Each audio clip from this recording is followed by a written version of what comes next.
I am writing this under an appreciable mental strain, since by tonight I shall be no more.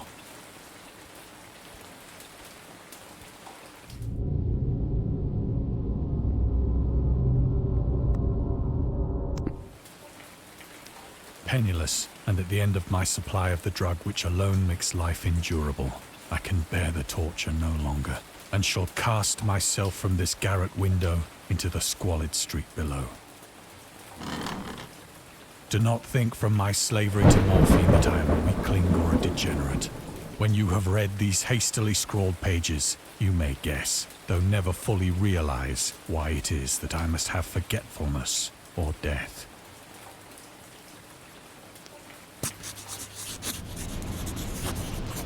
It was in one of the most open and least frequented parts of the broad Pacific that the packet of which I was supercargo fell a victim to the German sea raider.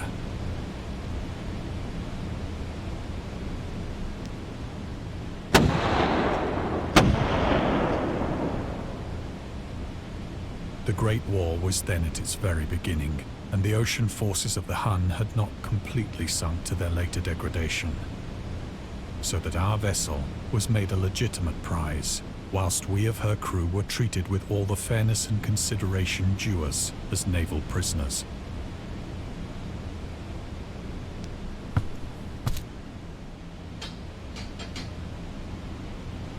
So liberal, indeed, was the discipline of our captors, that 5 days after we were taken, I managed to escape alone in a small boat with water and provisions for a good length of time.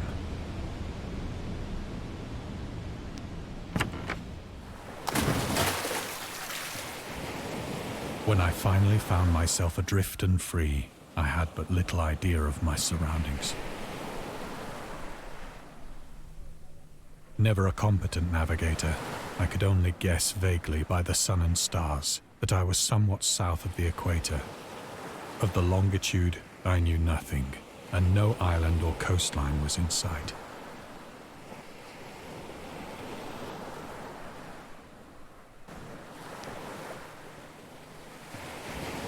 The weather kept fair, and for uncounted days I drifted aimlessly beneath the scorching sun, waiting either for some passing ship or to be cast on the shores of some habitable land.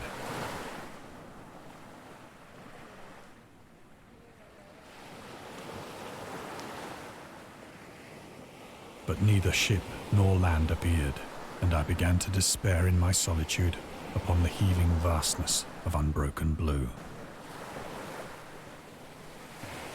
The change happened whilst I slept. Its details I shall never know, for my slumber, though troubled and dream-infested,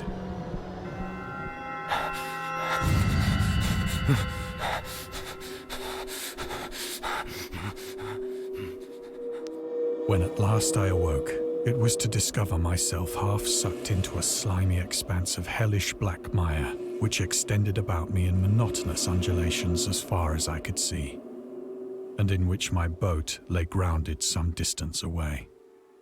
Though one might well imagine that my first sensation would be of wonder at so prodigious and unexpected a transformation of scenery, I was in reality more horrified than astonished.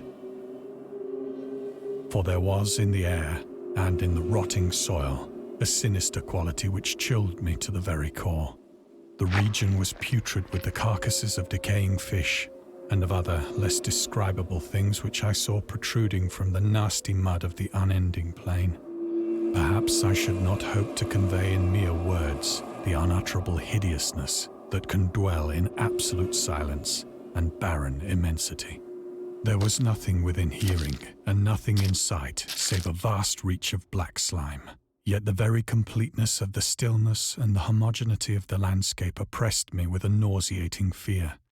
The sun was blazing down from a sky which seemed to me almost black in its cloudless cruelty, as though reflecting the inky marsh beneath my feet.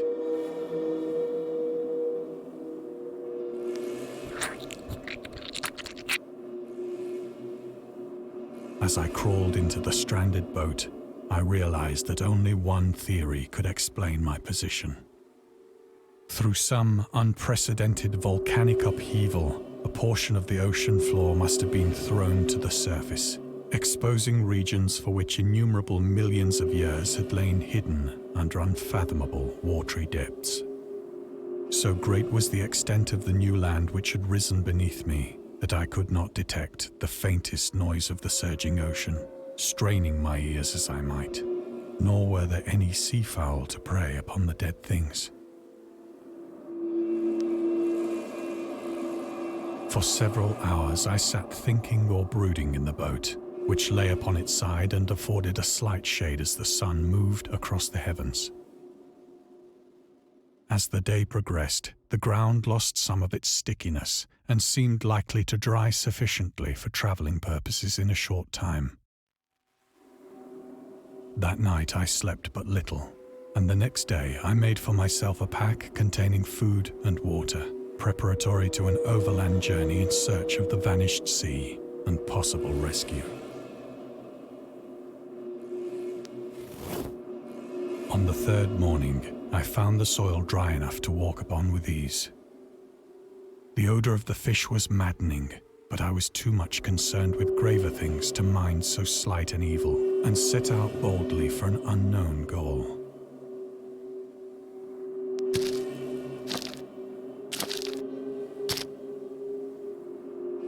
All day I forged steadily westward, guided by a faraway hummock which rose higher than any other elevation on the rolling desert.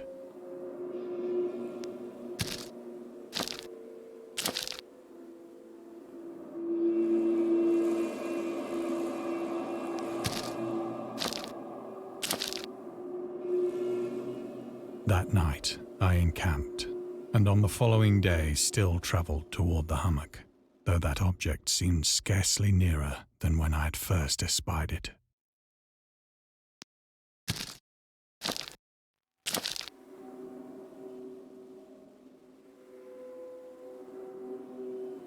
By the fourth evening, I attained the base of the mound, which turned out to be much higher than it had appeared from a distance. An intervening valley setting it out in sharper relief from the general surface. Too weary to ascend, I slept in the shadow of the hill. I know not why my dreams were so wild that night, but ere the waning and fantastically gibbous moon had risen far above the eastern plain,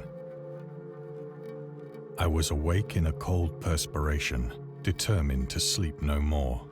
Such visions as I had experienced were too much for me to endure again, and in the glow of the moon I saw how unwise I had been to travel by day. Without the glare of the parching sun, my journey would have cost me less energy. Indeed, I now felt quite able to perform the ascent which had deterred me at sunset. Picking up my pack, I started for the crest of the eminence.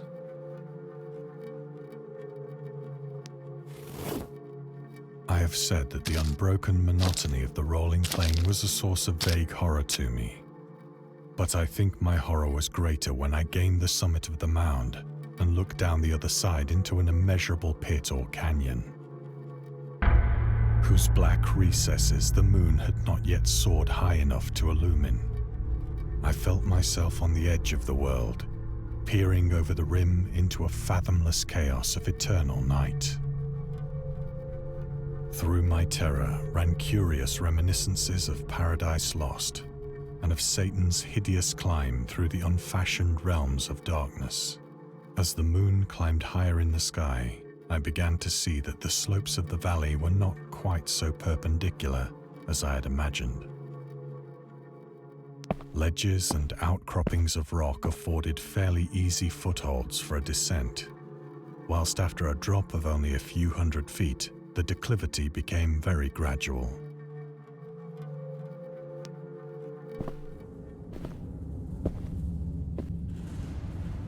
Urged on by an impulse which I cannot definitely analyze, I scrambled with difficulty down the rocks and stood on the gentler slope beneath, gazing into the Stygian deeps, where no light had yet penetrated. All at once, my attention was captured by a vast and singular object on the opposite slope, which rose steeply about 100 yards ahead of me. an object that gleamed whitely in the newly bestowed rays of the ascending moon.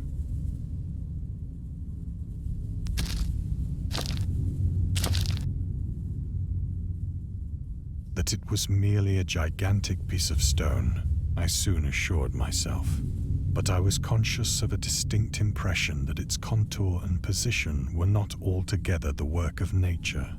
A closer scrutiny filled me with sensations I cannot express. For despite its enormous magnitude and its position in an abyss which had yawned at the bottom of the sea since the world was young, I perceived beyond a doubt that the strange object was a well-shaped monolith, whose massive bulk had known the workmanship and perhaps the worship of living and thinking creatures. Dazed and frightened, yet not without a certain thrill of the scientist's or archaeologist's delight, I examined my surroundings more closely.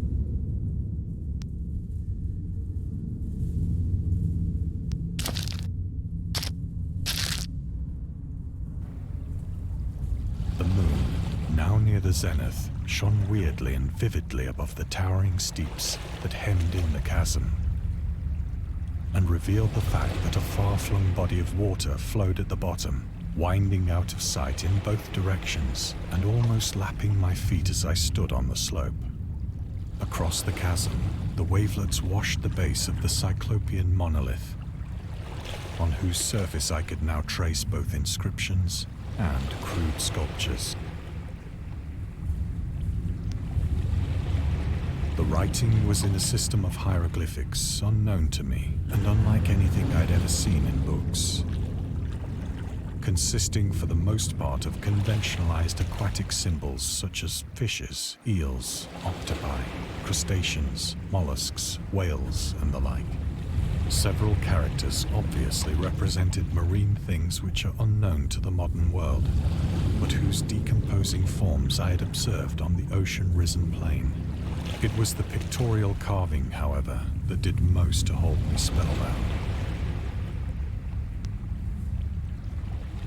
Plainly visible across the intervening water, on account of their enormous size, were an array of bas-reliefs whose subjects would have excited the envy of a Doré. I think that these things were supposed to depict men, at least a certain sort of men, though the creatures were shown disporting like fishes in the waters of some marine grotto, or paying homage at some monolithic shrine which appeared to be under the waves as well. Of their faces and forms I dare not speak in detail, for the mere remembrance makes me grow faint, grotesque beyond the imagination of a Poe or a Bulwer. They were damnably human in general outline, despite webbed hands and feet, shockingly wide and flabby lips, glassy, bulging eyes, and other features less pleasant to recall. Curiously enough, they seemed to have been chiseled badly out of proportion with their scenic background, for one of the creatures was shown in the act of killing a whale, represented as but little larger than himself. I remarked, as I say, their grotesqueness and strange size, but in a moment decided that they were merely the imaginary gods of some primitive fishing or seafaring tribe. Some tribe whose last descendant had perished eras before the first ancestor of the Piltdown or Neanderthal man was born.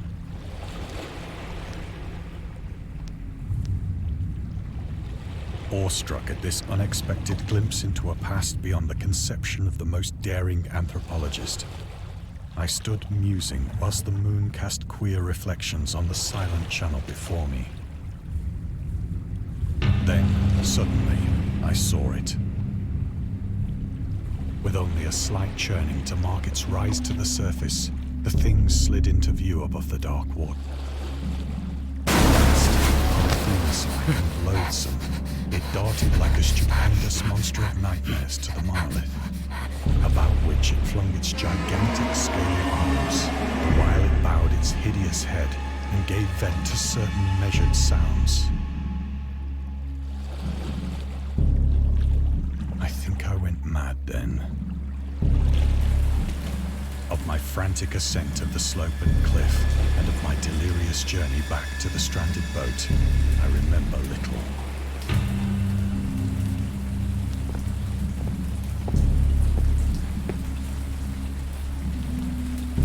I believe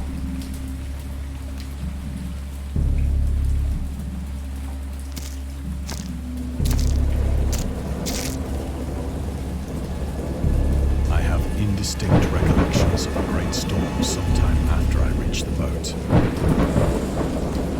At any rate, I know that I heard pearls of thunder and other tones which nature utters only in her wildest moods.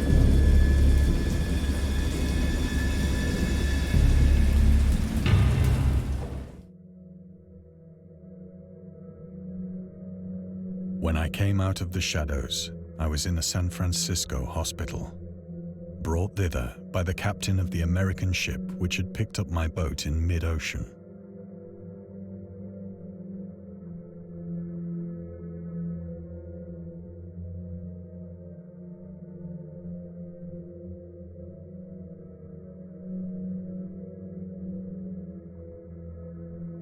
In my delirium, I had said much, but found that my words had been given scant attention. Of any land upheaval in the Pacific, my rescuers knew nothing. Nor did I deem it necessary to insist upon a thing which I knew they could not believe.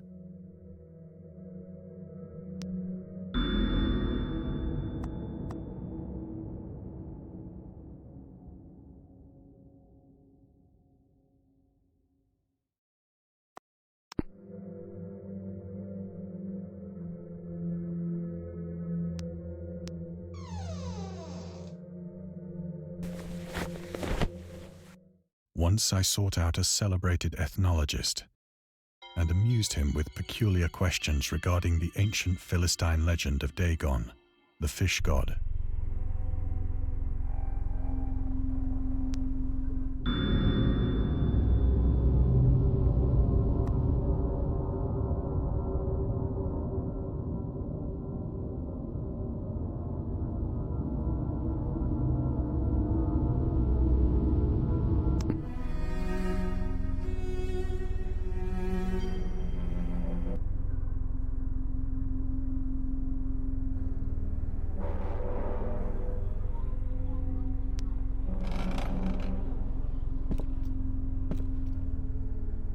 But soon perceiving that he was hopelessly conventional, I did not press my inquiries.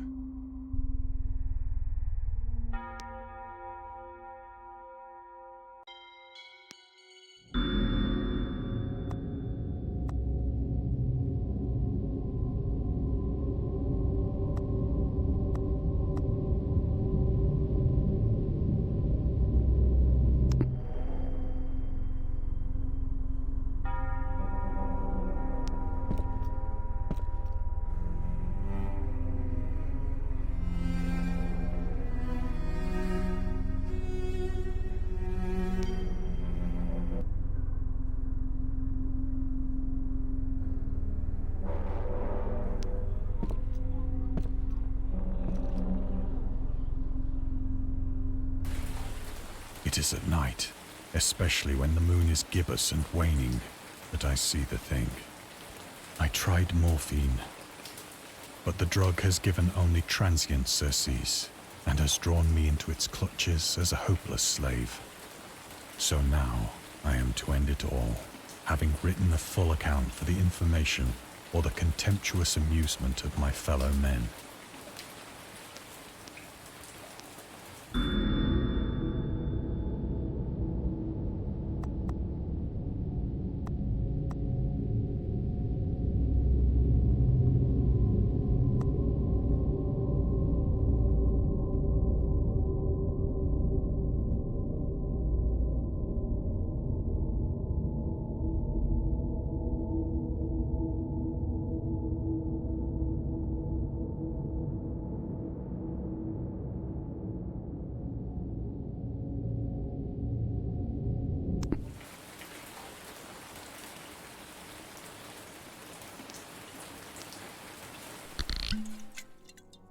Often, I ask myself if it could not all have been a pure phantasm, a mere freak of fever as I lay sun-stricken and raving in the open boat after my escape from the German man of war.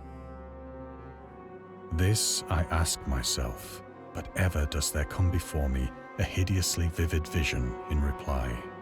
I cannot think of the deep sea without shuddering at the nameless things that may at this very moment be crawling and floundering on its slimy bed, worshipping their ancient stone idols and carving their own detestable likenesses on submarine obelisks of water-soaked granite. I dream of a day when they may rise above the billows to drag down into their reeking talons the remnants of puny, war-exhausted mankind. Of a day when the land shall sink and the dark ocean shall ascend amidst universal pandemonium.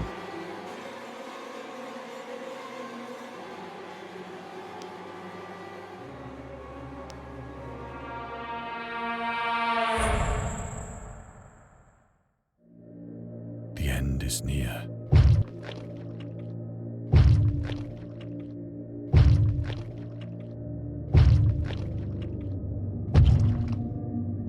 I hear a noise at the door, as of some immense slippery body lumbering against it.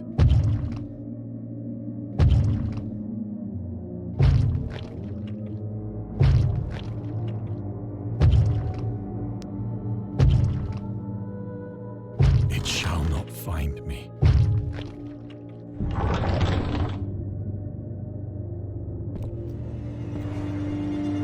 God, that hand!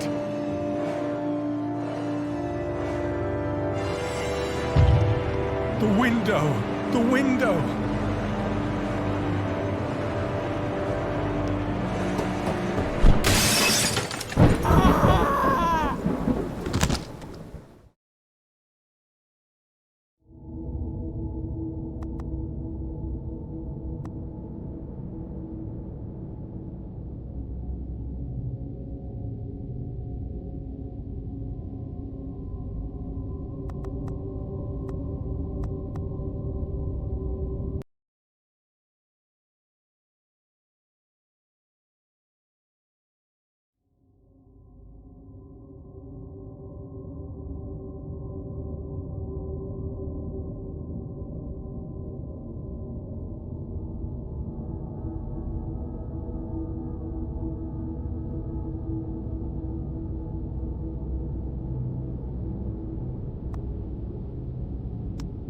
I hear a noise.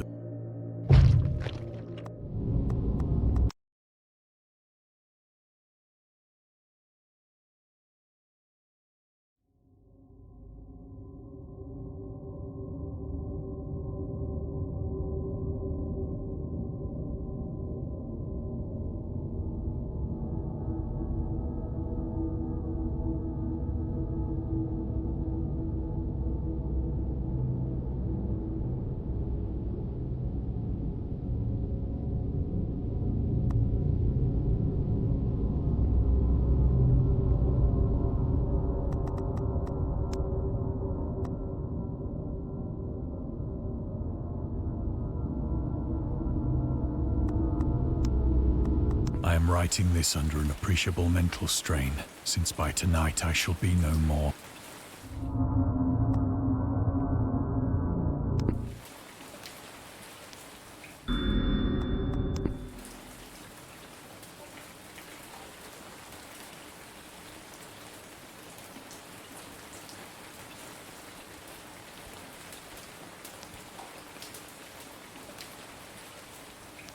Penniless, and at the end of my supply of the drug which alone makes life endurable, I can bear the torture no longer.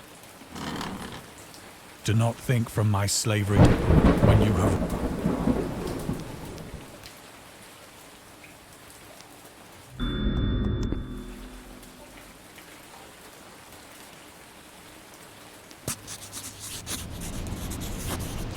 It was in one of the most open and least frequented parts of the broad Pacific that the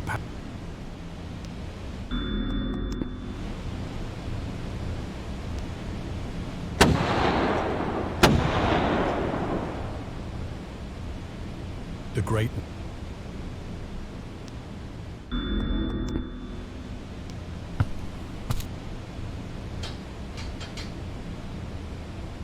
So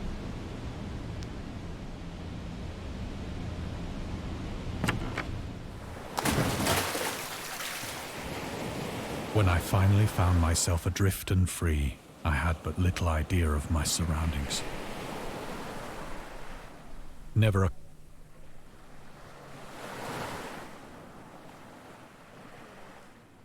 of the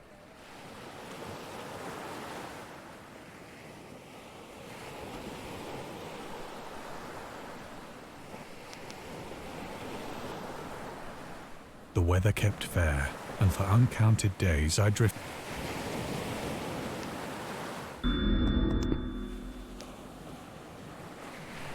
But the change, it's for my.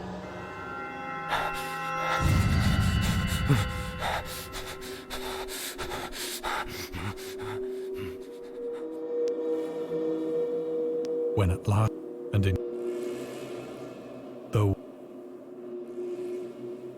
for there the region was putrid with the carcasses of decaying fish and of other, perhaps I should not. There was nothing within hearing and nothing in sight save a vast reach of black slime, yet the very completeness, the sun.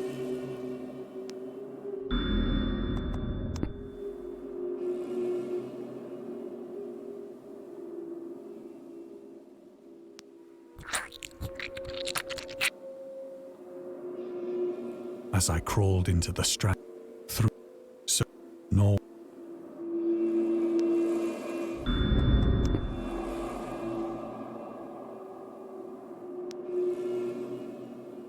for several hours I sat as that night.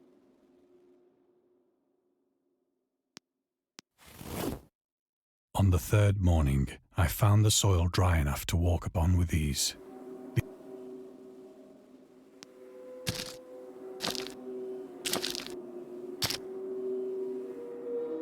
All day I forged steadily westward, guided by a faraway hummock which rose higher than any.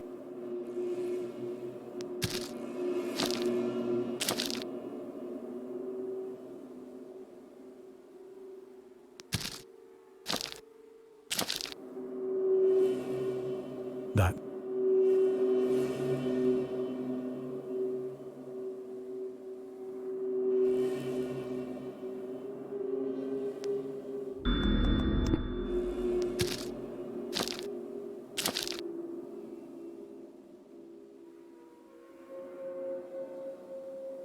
by the fourth evening, I attained the base of the mountain, and in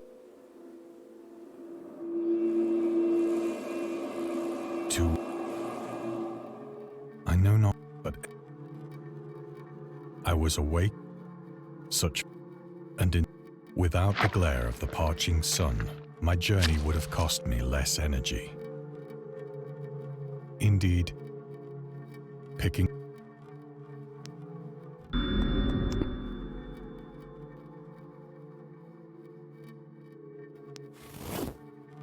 I have who's peering over the rim into a fathomless chaos of eternal and of as ledges and outcroppings of rock afforded fairly easy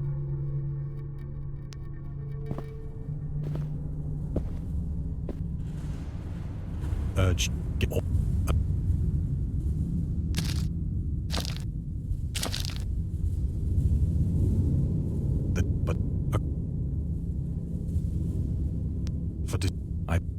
day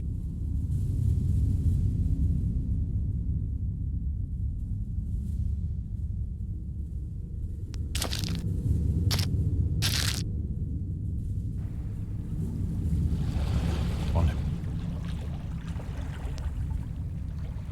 the several characters obviously represented marine things which are unknown to them, but whose it was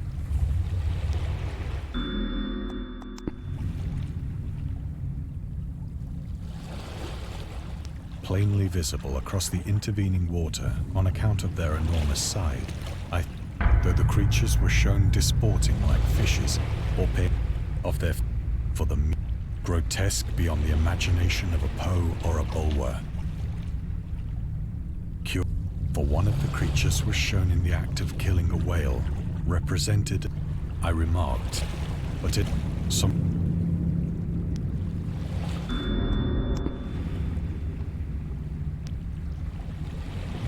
awestruck at the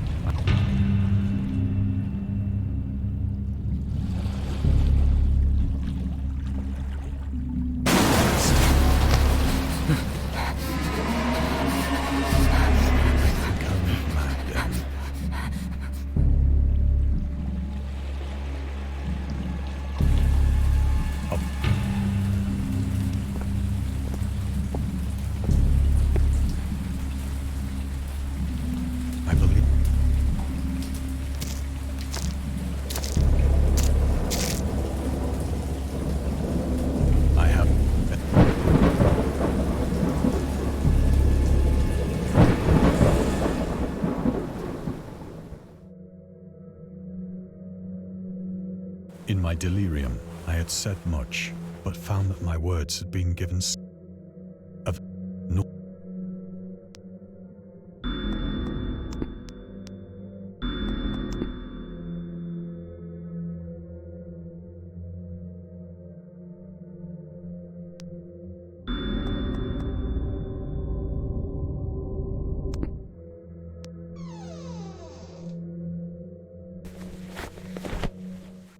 Once I sought out a celebrated and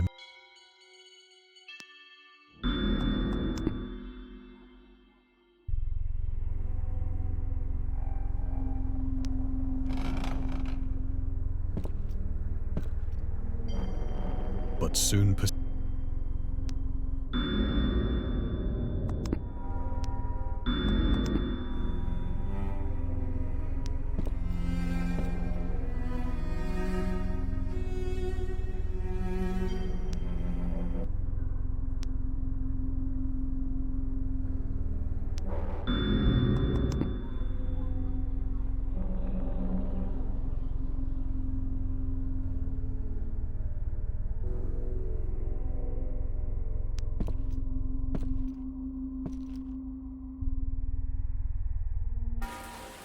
it is at night. But the